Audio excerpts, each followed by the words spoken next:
नमस्कार मंडळी, तुमचं स्वागत आहे माझ्या दुसऱ्या नंबरच्या व्लॉगमध्ये. पहिला व्लॉग मी काल टाकला होता, आज दुसरा व्लॉग टाकतोय. जातोय शेतामध्ये गायींना चारा कापण्यासाठी. तर माझी डेली रुटीन तुम्हाला दाखवतो या व्लॉगच्या माध्यमातून. तर माझे सकाळी उठून मी ढोरं टाकरं आवरून म्हणजे शेण पाणी आवरून मग त्यांना चारा टाकून म्हणजे आंघोळ बिंघोळ सगळं झालं का मला 10-11च्या पुढं काय करावं लागतं की गायींना चारा कापावा लागतं. आणि तो मी इथं शेतामध्ये आलो आहे आता. तर इथं बघू शकता आमची ही ज्वारी आहे. तर ही मालदांडी म्हणतो आपण त्याला. इथं आलो आहे तर ज्वारीचा चारा आम्ही यांना गायींना देत असतो.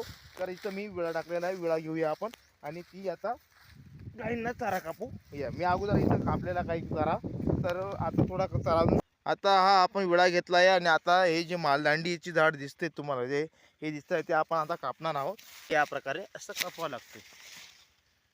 त्याच्यानंतर हे असं गोळा करून आपल्याला काय करावं लागेल, इथं ही एक कवळी बनावं लागते आपल्याला, अशी एक मोळीसारखी बनावं लागते. तर मित्रांनो, आता खूप ऊन झालं आहे आणि आता 11 वाजले आहेत आणि 11 वाजेपर्यंत आपल्याला मस्तपैकी हे कापलं गेलं आहे आता जनावरांना खाण्यासाठी. आता ही कवळी आपण घेऊन जाणार आहोत घरी.